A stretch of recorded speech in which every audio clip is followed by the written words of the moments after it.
na ganun siya kalala. Ganun kalala yung nangyari sa akin. Nung mga ininom ko medications, actually, nung last 2 days, buong ito, may mga sugat ito. Tapos ito na lang yung natira ngayon. Kasi yun yung parang pinaka-side effect nung medication pa ng fever, and then sumakit na rin yung ulo ko, and then habang naghihintay ako ng assessment ng para IV, tas doon nila pinadaan yung gamot ko kasi nga hindi ako makalunok. So tonsillitis, pero hindi siya tonsillitis.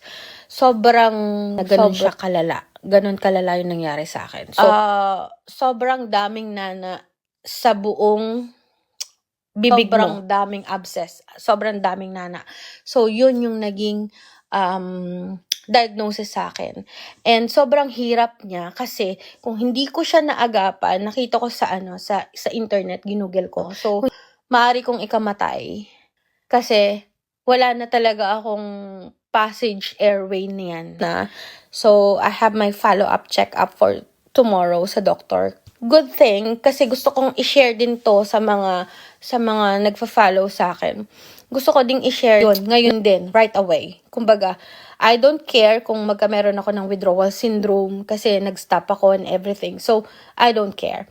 Basta ako, hindi na ako babalik doon kasi ikakamatay ko yon. Ayoko na. So, ang naging diagnosis ko doon is hindi ko alam kung tama ang pronunciation ko, pero peritonsillar abscess. So, yun yung naging diagnosis sa akin.